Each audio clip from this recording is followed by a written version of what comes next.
Hi, everyone. This is Jennifer Kirschenbaum. I am back again. We've spoken a few times, or I've spoken to you a few times over the last 2 weeks. We're going to go over the final law for the CARES Act Payroll Protection Program today and answer a few frequently asked questions that I've gotten on employment and associate contracting. So I'm going to try to keep it brief because I know we've all had a very long week. And there's a lot of work to be done today on the payroll protection program loans. Many of us are frantically reaching out to our banks today to just try to get in the queue and make sure that we can secure our payroll loan. And I'm going to just talk to you about that because as we go in, I want you to be really clear on what the requirements are going to be for forgiveness. And I think it's important for us to have transparency there. So the information I'm going to present to you today is from the government sources, and you'll see a lot of references on the slides. And if you do have questions, the best way to reach me today is by email. There's my email, jennifer@kirschenbaumesq.com. I'll do my best to shoot quick answers back out to you. That's me, not when I'm working from home, but that's me normally. And I run our healthcare department at K&K, and I work on compliance, transactional work, corporate work, leasing, and our office does full general practice. I'm counsel to NCDS and a few other medical societies, and we represent sole proprietor small offices and all the way up to PE backed. So I've seen a lot, and you can ask me whatever questions you have. Again, this is our agenda. I'm going to quickly go over sick leave benefits because they've come into play now under the Families First Act, and the EIDL grants, which many of you have already applied for, but we'll go over the information on that quickly. Then we're going to spend most of our time in the Paycheck Protection Program, and then we'll go through some FAQs, okay? So the Families First Coronavirus Response Act gives sick pay to individuals who are experiencing or diagnosed with COVID-19. That's it. It is additional PTO that is going to supplement, so it's in addition to what you already provide to your staff, and they have to be working at the time that they make the claim. So if you've laid everybody off or most of your people off while they're on unemployment, they can't call you and say, hey, I'm sick also, and expect you to pay them. That's not the thought of the act. It's that if they are working for you in rotation and you're keeping them employed, you're not allowed to terminate them once they make a claim for sick leave. They would be entitled to 2 weeks of PTO. Now, if they're home taking care of somebody else, a child under 18 or someone else who is quarantined for legitimate anticipation that they have COVID-19, they would be entitled to 2/3 of their regular pay for the 80 hours of PTO. Now, in addition to the 80 hours of PTO, an individual who is home caring for a child under 18 is entitled to payment equal to the greater of 2/3 of the employee's regular rate, okay, or 2/3 of minimum wage, up to $200 per day. So there's a cap. So if you have the office open and an individual who is entitled to be out on leave and they have a child home, they would be entitled to be paid for 12 weeks at up to $200 per day, or the 2/3 rate of their wage, and you would have to cover that. Now, you're going to be able to use some of the loan proceeds we're going to talk about for that. And if you don't use the loan proceeds for this sick time, you will be receiving a dollar-for-dollar tax credit from the government, which would be paid out. Your guess is as good as mine, probably in a year and a half, but you'll receive the benefit of the tax credit. All of us have to post in our practices, this is for businesses under 500 employees, this new DOL notice. It should go where your other employment notices are, probably your kitchen. And this is going to tell your employees about what they are entitled to with the PTO. Here's a summary of what we're going to go over with the CARES Act, what they've done. They're aiming to put money in the hands of business owners and individuals. There's a $10,000 grant available as an overhead replacement. This is the EIDL grant, and we're going to go through where that's located and what you should be applying for. There's a forgivable loan available equal to your monthly payroll costs. It's not really overhead, it's payroll costs, times 2.5, capped at $10 million. And there's restrictions on the use of funds. We're going to go through this in more in depth. And as I go through it, I want to make sure you're checking your paperwork because many of you have your applications complete. So I'm going to share with you our firm's interpretation of how this has to be filled out. Unemployment benefit supplement is in the Act as well. It's going to give an additional $600 per week per employee, and we'll talk about how that's going to be dealt out towards the end. Under the Paycheck Protection Program, there was $349 billion appropriated from the Treasury to give to small businesses, and we're going to talk about how it's going to be dealt out. I have guidance from the Treasury that was issued either last night or early today. I can't tell the difference anymore. Everything changes every 2 hours this week. The EIDL grant summary, this is the disaster loan that's being processed by SBA under a different section than the Payroll Protection Program. So that's a 7A loan. The EIDL grant is a 7B loan. There's been a lot of confusion about whether or not you can apply for this $10,000 grant, which is supposed to be used for payroll. But other than that, there's not many strings attached. You're supposed to be using it to pay sick leave, maintaining payroll, meeting increased costs for materials, making rent or mortgage payments, or repaying obligations that cannot be met due to revenue losses. You're not supposed to just be pocketing it. So they may come back and audit on the grant, but it's more likely that there's going to be a lot of fraud and abuse checking on the 7A loan, the Payroll Protection Act. Now, here's the language that many of us have been looking for. It's under Section 1110 of the Act, and it's unemployment grant. If an applicant that receives an advance under this section, the 7B, is transferred into or approved for a 7A loan, which is what many of you are applying for today and Monday, depending on your bank, the advance amount should be reduced from the loan forgiveness amount. So it's going to be credited against for a loan for payroll costs made under 7A. So yes, you can apply for the grant. No, you will not be able to get that portion of it forgiven against. There's no double dip, but it's not going to stop you from applying.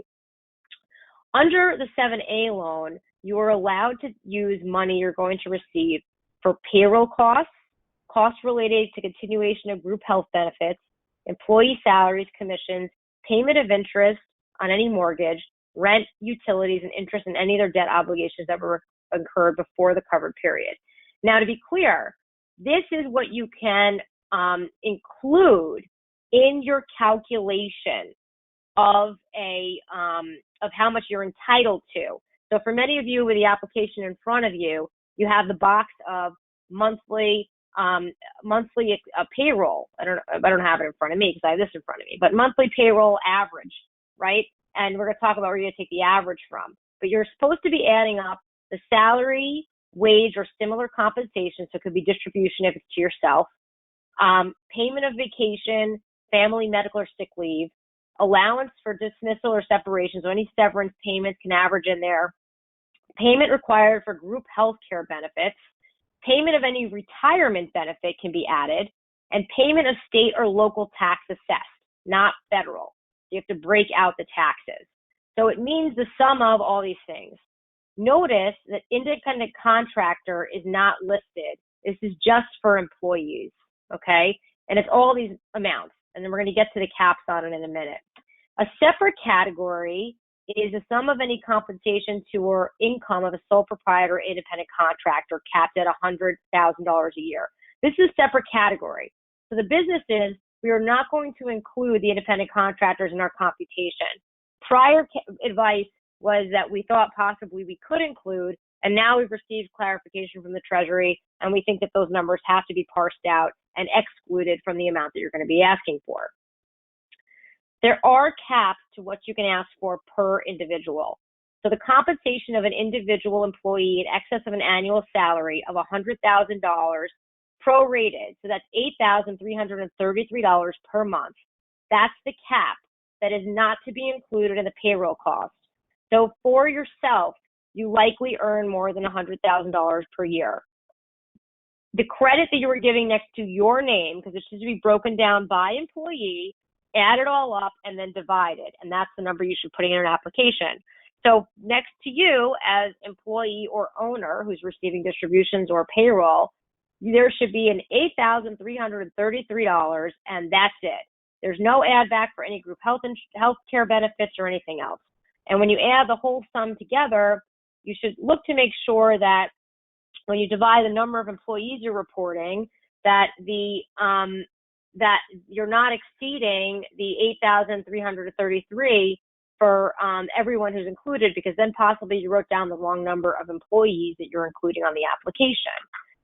So moving right along, we know the distinction between what you ask for is capped at payroll. What you can use the money for is not capped at payroll, except they put in place that you cannot use more than 25% for non-payroll expense.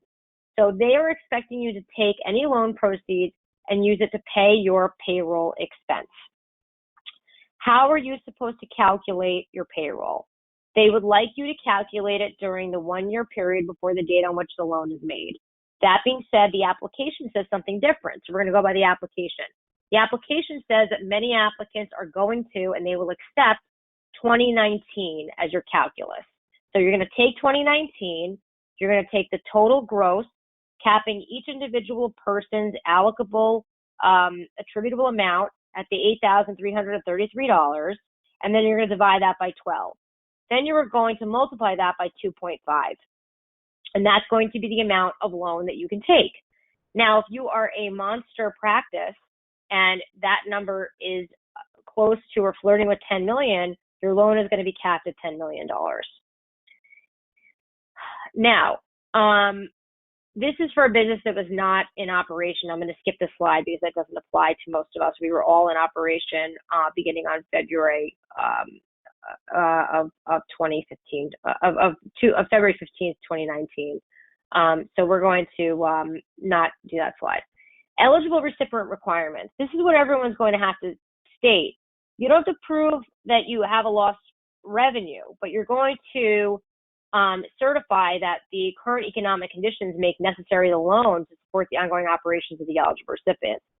Depending on where you are in the vertical, that is pretty much the case for everyone in society right now. There's a full breakdown in pay and revenue streams. So that one's going to be easy for many of us. Acknowledging the funds will be used to retain workers and maintain payroll or mortgage payments, lease payments. That's correct. We're using it for payroll. We know that.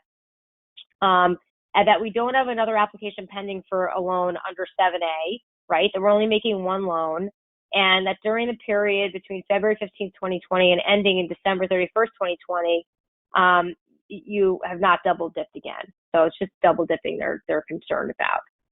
Your lending considerations, this is for your bank, that you're in operation on February 15th, 2020, and they may have some other parameters, your individual banks, so don't hold me to this, and that you had employees. You have to have employees for this loan. Otherwise, you would be applying essentially as a sole proprietor and just for yourself, and that's okay too. So you're just going to be capped at the amount that you would have made, and if it's over 100, you're going to be capped at $100,000. The lenders are going to be responsible for this are our personal banks, and most banks are taking the position that if you do not have a business account with me, we are not processing this for you. We're going to get to why they're taking that position in a minute.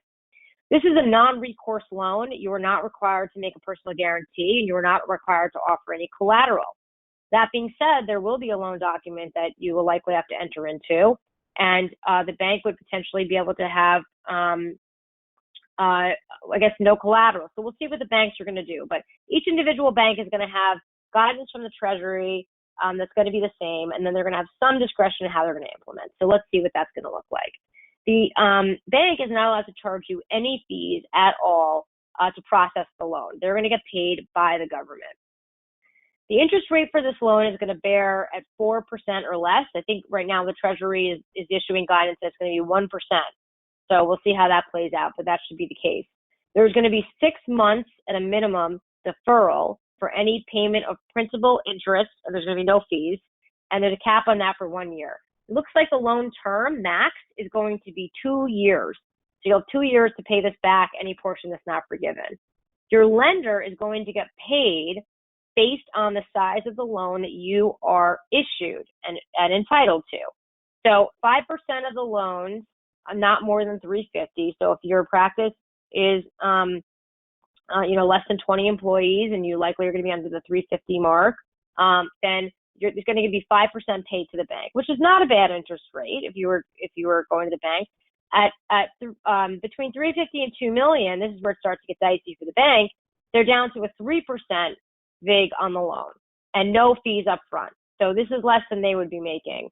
on conventional lending. So they're not too keen to be processing this thing. Over $2 million, they're getting 1% of the loans, which is, not good for them. There's no prepayment penalty if you want to pay it back early.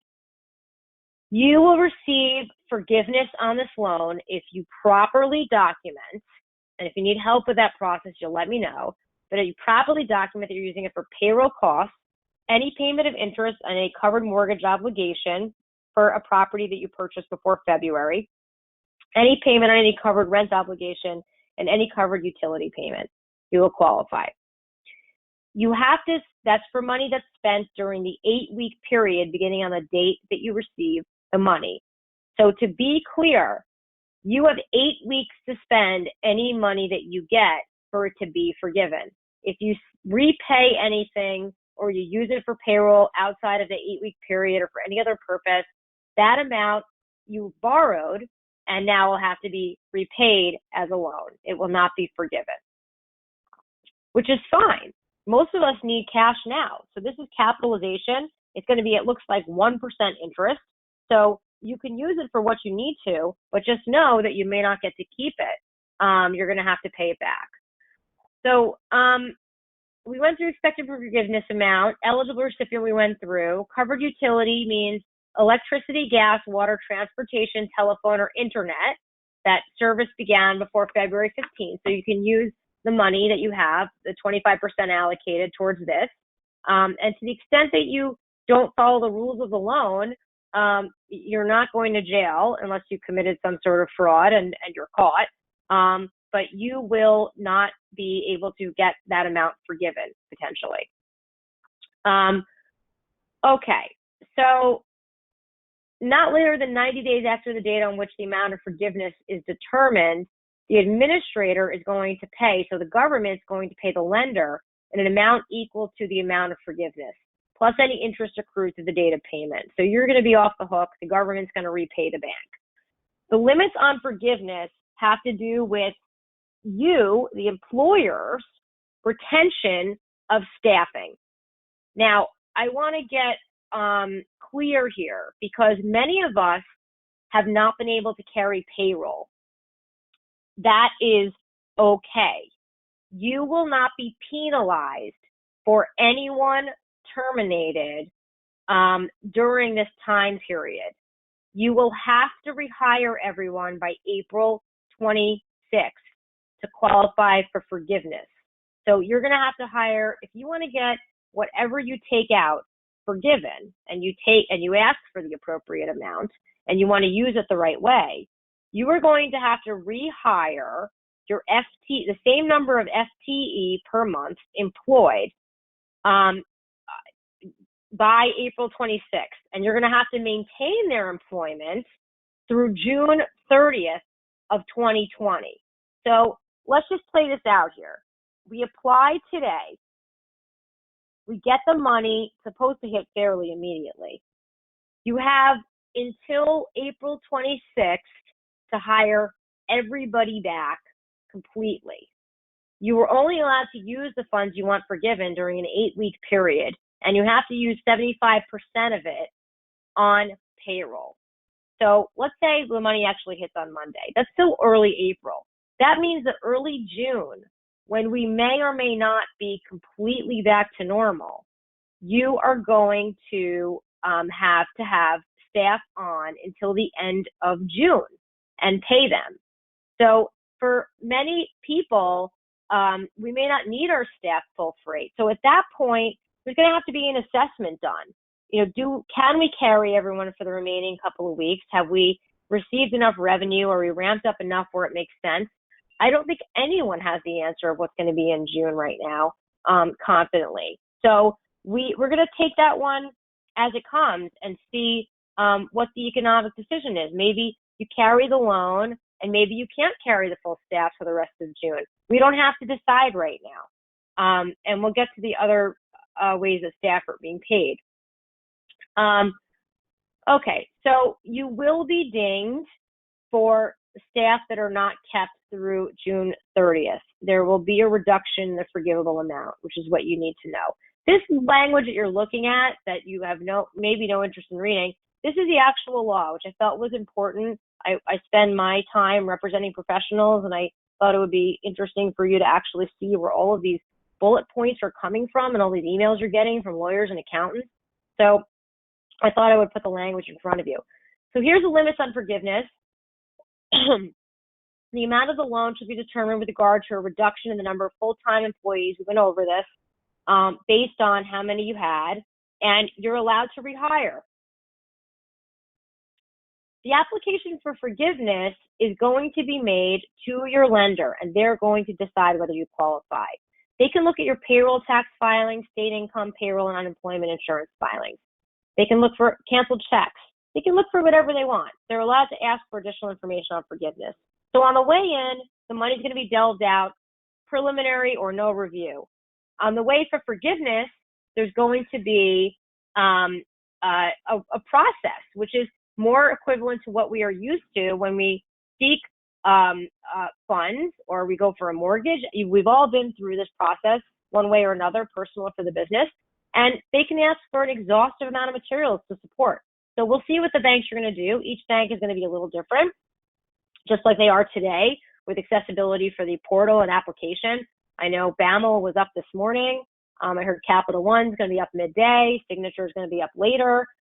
Some of the other banks that many of you have accounts with heard they're going to be up Monday. So we're going to talk about how applications are going to be received and how I don't think that the staggered nature of the bank rollout is necessarily going to, knock on wood, impact you too much. I think everyone's going to be okay. They're staggering how the applications can come in. So we'll talk about that. Once you apply for forgiveness, which is probably not going to be accessible until after your 8-week period is up on how you spent it, the bank is going to have 60 days to determine whether or not they're forgiving your loan. And that's also going to be hinging upon your responsiveness to the bank's request to support how you spent the money. So part of what we've been doing is preparing our clients for what the documentation looks like and how to earmark those funds properly, so that way you're going to have no issue when you go to submit. So some preventative compliance there is best. So for any amounts that you are not able to have forgiven, they will be treated as a regular loan. It looks like at 1%, and it looks like at a 2-year term, so you'll have 2 years to pay it back. And it would hopefully be just a small amount of overage that was not forgiven that would be required. So this is from the U.S. Treasury PPP fact sheet. This was posted, as far as I can tell, either very late last night or very early this morning. Perhaps you looked at it, perhaps you didn't. This is the link. Okay, you can go right to it. There's more information. It's 2 full pages. I did not have time to update all of it to this presentation. But starting April 3rd, which is today, small businesses and sole proprietorships can apply and receive their loans to cover their payroll and other certain expenses through existing SBA lenders. Existing SBA lenders are all of our commercial banks, hopefully, that are agreeing to operate this for us. Starting April 10th is the date that independent contractors and self-employed individuals can apply for and receive loans to cover their payroll and other certain expenses. Now, that's really not fair, because this is going to be based on first come, first served basis. So they're basically saying, look, 1099s, we're going to ding you. We don't like that you're independent. We want to support W-2 employees. And so we're going to see what's going to be after this first tranche. Other regulated lenders are going to be made available to enroll in the program. So more information will be on the Treasury website if you want to take a look there. Where can I apply? It's right here on the Treasury website. It says you can apply through any SBA lender. It's not going to be through the SBA website. You have to go through your bank. And that's the advice there. I want to talk about the unemployment assistance that's been passed. The last time we spoke, it was just up for discussion in the bill, and now it is actually law, that for a 4-month period of time, any individual who is on unemployment during this COVID pandemic is going to be entitled to $600 additional from the federal government. Now, when I say additional to what amount? It's not going to be additional to the maximum that they are entitled to under current state law unemployment. Each state administers its own unemployment program. Each state has its own rules of maximums. Each state is going to be revising, I think, what those maximums are per employee, because they are not going to stick to the same formula and give an employee that makes, let's say, $38,000 a year and qualifies for, I don't know how much actual benefit that would be. I'm making up this hypothetical, so don't hold me to the numbers. But let's say that individual qualifies for the maximum unemployment in the state at $500 and something a week, which is the equivalent of a $26,000 a year salary. That individual who works for you at $38,000 a year is not now also going to be getting a supplement of another $600. That would mean that that employee is being paid $55,000 a year to stay home. Okay, I cannot, in my wildest imagination, come to the conclusion that New York State is going to pay out more or even close or the exact amount of what an employee would make working. Because one of the requirements to qualify for unemployment is that you are actively looking for employment and none is available. So they are not looking to incentivize your staff to stay home. They want your people working, back to work and off of unemployment, which is why they gave us $349 billion in funding so we can take everyone off of the unemployment system and bring them back. They understand, the federal government has acknowledged that employers at this point in time are not in a position to carry the burden of payroll, and that is why they passed the CARES Act. And we'll go through some more questions on that as we go through the FAQ. These are some questions that I received as FAQ and from some of our members over the course of the last week or so. I'll go through. Can a sole proprietor qualify for a grant or a loan? Absolutely. You can apply for both the EIDL grant and there's other loans that I'm not talking about right now that are available through lenders or through SBA. And those are not, some of them are forgivable. I know New York City is offering for practices that are 4 people or less, or businesses that are 4 people or less, I should say, I think it's like 50% back on your payroll expense or something. I don't have a ton of information on it, but it's for small businesses. So there's other municipalities and programs that people can come into, and that one is for payroll relief. So you have to have a payroll, is my understanding of it. But sole proprietors, absolutely, you can qualify for the EIDL grant if there's money left, and you can get in line for the loan. What if I go for the grant first? Can I still get the overhead replacement forgivable loan? Yes, we went over that. You can qualify for the PPP. Can my banker help me with this? Yes. Your banker is going to tell you that they are not a lawyer, they're not an accountant. Your lawyer will hopefully tell you they are not an accountant, and your accountant will hopefully tell you they are not a lawyer. But everyone is trying to figure this out to help our clients so that way they can get in line and keep their practices going. How am I going to qualify for forgiveness? You're going to document properly. You may need some assistance with that in preparing your application. And you're going to apply during the appropriate time frames and give the bank everything that they need, and hopefully you're going to qualify. Is there a likelihood of audit, like a payroll audit a few years from now if I do keep the money? Absolutely. There is going to be a task force. There's going to be, I don't know how many thousands of people hired by the government. This is going to be like the EHR benefits that were offered through the Medicare system, but on steroids. I can't even imagine how many people are going to be coming after this for the audit. So please don't document for the forgiveness application, document for the audit, and I can help you do that if you need. Please clarify average monthly salary of which designated 12-month period. Again, the application says the 219 to 220, but sorry, that's the law. The application says full 2019. So actually the law says from the year before the date you get the loan. But I think based on the application, we're going to be fine with 2019. Can you confirm that the employee salary absolutely excludes your own? No, that's not what I said. You can include a compensation for yourself. Just make sure that all considerations and everything you're putting into the till is capped at $8,333 because you're not allowed to put in for more than $100,000 per employee. Can I include independent contractors in the calculation? No. And this is a clarification that I think was just in 11th hour clarified by the Treasury. So no, you have to take them out. They may have already been included by your accountant, and that's an important thing for me to say. Your accountant may not have the updated Treasury regs, and if that's the case, give him or her a break. Things have been changing every 2 hours the last 2 weeks. This has been just, you know, a very difficult time period for everybody. So just let them know, and they can take a look, and they can contact me if they disagree. But that's what we're reading it as. Okay, unemployment related, and this is still on our mind. We don't know if we're going to get this loan money. We don't know if we're going to qualify. We don't know if there's going to be any money left. We don't know if our bank is going to qualify. Our bank's giving us a hard time.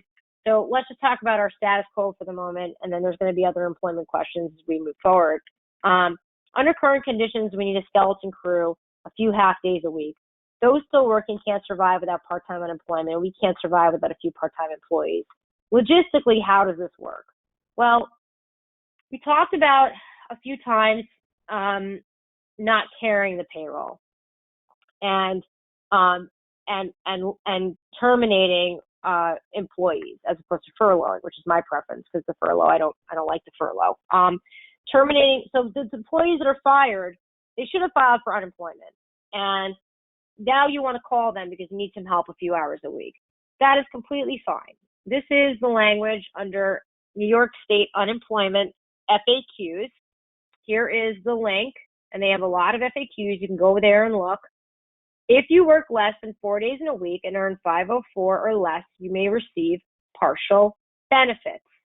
So if you're paying in an individual less than $504 a week, they are entitled to partial benefit. How does this work if I'm paying someone at $30 an hour for only 10 hours a week, which is $300? Well, that individual who's working 10 hours a week at $30 an hour is entitled to file for unemployment. And at the end of the week, they are going to report to unemployment, which is their responsibility, how much they worked for somebody else, for you. And then their benefit is going to be taken down. How is that going to work with a $600 stipend? I don't know. We're going to have to see how New York tallies it. If we recently laid off our staff, can we still get repayment forgiveness as long as they were hired by June 1st? I think that date is April 26th. So just be mindful of that, and we'll have more information as this thing progresses. You can absolutely rehire, and you will absolutely qualify for forgiveness. That's how the law reads right now. If you laid off all of your employees and they need to live off New York State unemployment insurance and an additional $600, are we able to hire them as independent contractors? No. An independent contractor, and this is for another lecture, is a classification that is determined by the factor test under the IRS guidelines, and it has to do with control and supervision and their job function and their title and independence. It has nothing to do with whether you fire them as W-2s and now you just want them back. That is not how this classification works. So no, just because you paint some stripes on a horse doesn't make it a zebra. And we are not able to just reclassify people as independent contractors. That's not good. If so, so the answer is no, then will we have to get recorded for staff with current wages and unemployment benefits will be decreased. If you are hiring people, again, part-time, and they're on unemployment, their benefits may be decreased. According to my staff, it's not worth working even 3 to 4 hours in the office at all, since their unemployment will get reduced too much. How are we supposed to at least continue with some staff in the office to avoid complete bedlam when we return to PT or FT hours? Look, my experience has been the last 2-3 weeks that people are responding very positively to the call to work. They are answering the call. They want to help. They don't want to feel useless without a purpose. They also understand, for the most part, that they can't expect to have a job at the end of this if they don't support you during this time. That's what I've seen. Now, of course, you're going to have your bad apples. That's always the case. But it's all in the narrative and how you approach your staff during this time period and try to get them to respond positively to you. Now, I am available if you need language help on this, but it's how you're going to frame it to bring them back, and I think that you'll be successful. They have to understand everything you're doing now is for them to be employed later. So this is the last preset questions that I wanted to go through, and then I'll take some from the audience that came in today. These are for associate doctors. Are there any benefits available for doctor employees who are productivity-based and whose salaries have been reduced during this time that work is limited? Or I'm just at home because most of the services that I offer, I'm an orthodontist or other specialty where I'm not working right now at all. I'm just out. None of them are essential or emergency services. You yourself can file for unemployment as an associate doctor. An owner of a corporation is not authorized to file for unemployment, at least in the state of New York, while the corporation is in existence. So it's a bit of a different game here. The $26,000 a year benefit, I know many people never thought that they would see themselves on unemployment, but with the extra $600, it's actually equivalent of a $55,000 a year salary. And so if your office is absolutely closed and you have no income, think of it as a civics opportunity to learn how that process works, and I recommend that you file. There should be no stigma attached to it, and there's no reason not to receive benefit. I am 100% productivity based. Are there any benefits aid for me in this situation? Same question, same answer. Unemployment is where to look. The practice I work for is open and claiming we are essential and services we render are emergency. I do not agree the services provided are essential. They can wait. Do I have to go in? The answer is, by your contract that you may have signed, you may be in breach if you do not go in, because the practice owner is operating under the premise that they are classified as an essential healthcare worker. They have parameters from their specific association and specialty practice area, and they may feel very justified in the scheduling that's going on at the practice. So that being said, this is going to turn into possibly a contractual dispute. And before I can really answer, do you have to go in? You might be in breach of contract if you do not. I recommend that there be open discourse between you and the practice owner on what schedule you'd be looking to maintain and what your purposes are. And of course, document. If the schedule is being filled up with services that can easily be pushed off 2 or 3 weeks, then you may want to nicely point out to the practice owner that during this pause that we're under that Andrew Cuomo ordered under the Executive Order 202.6, the practice is not authorized to do a lot of services. And I think the Specialty Society has been really, really good about putting information out there on what they consider. And there's triage maps available under a lot of their materials. And if you're right, then I would, feel comfortable as your counsel saying we need to take a stance, and this is how we're going to lay out that the services are not essential and not emergent, rather, and they can wait. Is my employer in breach of contract for not paying me or terminating me properly?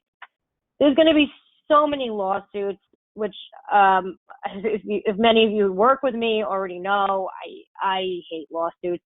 You lose as soon as you file, pretty much, because the emotional toll of having to go through a lawsuit is usually tremendous on the parties, and the ones who gain the most financially are typically the attorneys.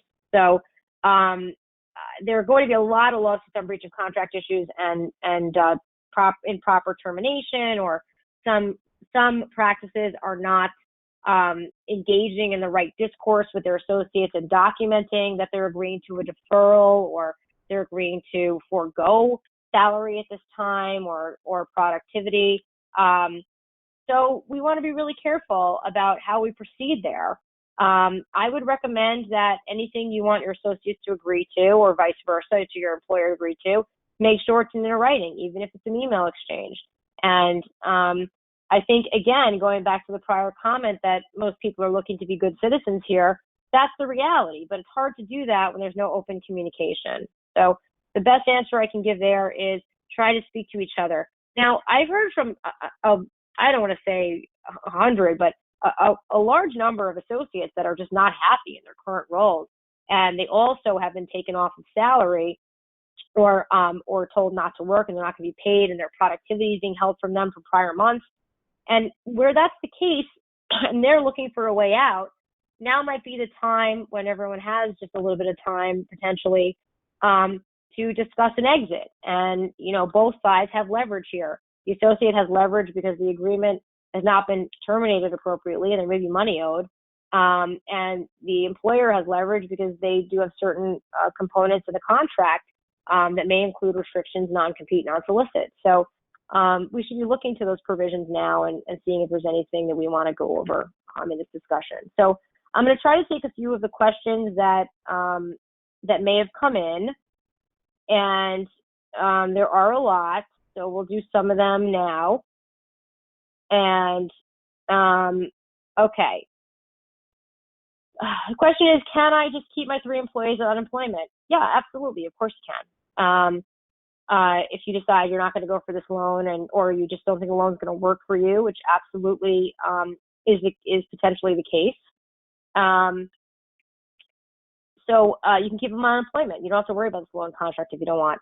If you apply for the PPP and gets approved, can you decide when to use it before 6/30, or does the 8 weeks start? The 8 weeks is going to start as soon as you get the money. So that's the problem, because it might run out in the forgiveness period, at least, when you might need it to carry the staff, because you have to keep them, even if you're going to go down to more part-timers and whatever else during the summer. You guys know better than I do as healthcare practitioners what you think this is going to look like, and if we're really going to be operational, if we're going to have to go down again in the fall, that's not going to impact this loan money. But I don't know what summer's going to look like. Maybe you do. I'm hoping many of you are going to be with proper health protocols in place, extremely busy when this starts to lift, because I'm sure you're going to have so many patients that have to come in and see you that you probably will be open full time. Okay. Scott, I'm glad you fixed the audio. Thanks for the comments.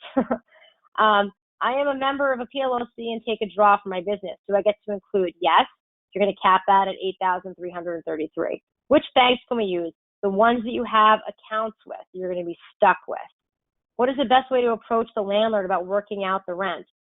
Call him or her. Start a conversation. Ask your landlord if you can defer rent. Remember, if you get this loan, you can use it for rent. You cannot use it to reimburse yourself. So if you have paid April rent already, you're a good person, but potentially should have waited, because you could have possibly paid it if you get the loan. If you apply for the $10,000 EIDL, do you have to refuse that? No, you can use both. We answered that. If you own the building that you practice in, a real estate tax is to be included in the operating costs. Now, operating costs on the way out, not the way in, the payroll costs are what you use to do the amount. Taxes are not on the list that I see to be paid, but you will be able to pay yourself if you have historically rent or mortgage payments if the entity that owns the practice is the same that owns the building. Does malpractice and other insurance expenses qualify for forgiveness? Malpractice does not. Health insurance will for the employees. So far, we need to stay in until April 30th as per the ADA. Thank you, doctor. As per the ADA, you're saying that they're saying April 30th. I have not seen that update yet. But you are going to have to hire your staff back prior to that date, according to this law, just so you're aware, and that's to take them off of the unemployment system. Are part-time employees with occasional hours included in this program? So you're going to calculate FTE, full-time equivalents. Can we postpone the origination of the loan? You can wait to apply, but I think that they're going to run out of money. I own my practice building mortgage-free, but have to pay county taxes. Are those eligible for PPP loans also? I'm not sure. This is a payroll program, so I'm just going to say that you're going to be able to get it from payroll.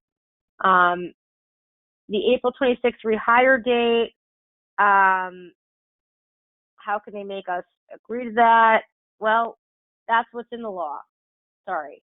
Wouldn't it just be better to take the economic injury loan that has a 30-year payback? Yes. And again, I am not an accountant, and I am also not your banker. So there's other opportunities that are out there for lending that might be a better opportunity for you. But for those that like the idea of free money and forgiveness, look, this may not be the right program for everybody. It depends on when you think you're going to need your staff back. So before you submit that application today, you have to really think about the consequences. You're going to have 8 weeks to spend it, and then to qualify for forgiveness for the money you've already spent, you're going to have to keep the staff. So think about it. Can I get the EIDL grant now and hold off on the 7A? Yes, again, it's going to be about whether or not funds are available. Will you have the ability to decline the loan if you already applied and then foresee not opening your office? I think the problem is that the application on the way in, from my understanding, is going to have preliminary to no review, and they are just going to give the money to everyone, and then they're going to deal with it being the forgivable nature of it on the back end when you apply for that, and they have more time to look at your application. So same thing on whether or not you want to wait. That's up to you. You could absolutely stay status quo. Many of us are closed. Many of us have our staff on unemployment, and we're carrying the rent, or we're going to have to carry the rent. We have to work something out with the landlord. And you can maintain status quo for sure. There's no pressure that you have to take this loan, except that you have to make a decision on it if you want to try for it now. You have to maintain the staff through June 30th. It was not written that the date for rehiring is June 30th. It was that you have to retain them through June 30th. In the law, which the language I showed you, it says that it's 1 month from the date the law was passed. So April 26th is our date. Some employees would rather stay home and get unemployment. Well, I would rather see you not hire those people back. If we take the PPP loan now, what is the origination date? It's going to be the date you get the money, and that's going to be the day that you're approved, which is going to be the day you apply, from what I understand. Supposedly, funds are supposed to be hitting your bank account fairly immediately, within hours of the application process. Now, that is total conjecture because I don't know anyone, unless it happened while we've been on this phone call, that has received their funds yet. But supposedly, by Monday, or even today, with some banks, they're going to receive their money. What happens if a past full-time employee get a new job during this furlough period and we need to replace them or give their hours to convert? That's okay, because you can base the number of staff on a pre-COVID number. That's what you should be doing anyway. So I would pick like March 1st and use that number of hire. Otherwise, your numbers may not work out. You can't use your 2019 payroll numbers and then indicate the staff you employ today. It's going to look, it's not going to add up properly. It's going to look like you're asking for way too much money. Okay. Yes, you have to deduct federal portions of the withholdings. It's not allowed to be a calculation for the amount that you're looking for. I replaced 2 part-timers with 1 full-time. You're going to give them the FTE, the full-time equivalents, when you apply for this. If we rehire staff and pay them with this loan and the office is not open by June 30th, can they go back on unemployment? Yes, they can go back on unemployment. And then you'll just have to work out what the forgiveness amount is going to be for your practice. So that could be for later. Your average monthly payroll includes your partner and yourself, even though you've been taking draws, but it's got to be capped at the $100,000 annualized, so the $8,333. Do our employees have to go off of unemployment by 4/26? Yes, you have to bring them back, or you're going to be dinged on the forgiveness portion of the loan. It doesn't mean that you can't get the loan. It doesn't mean that you can't use the funds, and it's going to be, again, 1%. So, I don't know where you're going to get cheaper money to float. So you may say, hey, I heard this. I may not want to bring everybody back. I don't care that it's not all going to be forgivable. The funding now is what's important. And that may be your decision on this, and that's great, because it's going to be cheap money, and you'll have 2 years to pay it back. Yes, I'm not disagreeing with this question, with this comment that advisors are recommending waiting on the PPP until we know when we can expect to reopen.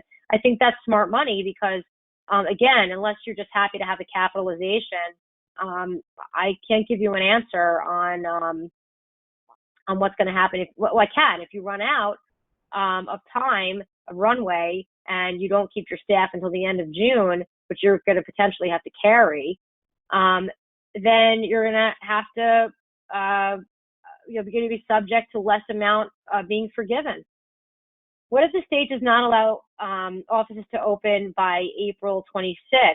Again, you're going to have the money to pay them, and they can work on other things for you, possibly like scheduling patients out and maybe some marketing stuff or whatever you can use them for. But you're going to have to carry them through the back end portion of that period when you may not have the assistance. Can owners of an S Corp apply for unemployment? No, not while it's still in existence in New York State. Do not have group health insurance. Can I still include my health insurance in the average monthly payroll cost? I think you just can't be over the $8,333. And then I want to say the answer to that is likely yes. You can apply for unemployment as a sole proprietor. You cannot delay your receipt of proceeds if you apply for this loan. $100,000 per year divided by 12 is $8,333 per month. The 2.5 is the multiple that you can multiply all the payroll costs by. And that's how much you're entitled to under this loan. As a sole proprietor, I believe you can file today. An independent contractor, I believe, is next week. Do you have to subtract federal tax? Yes, we answered that on the federal.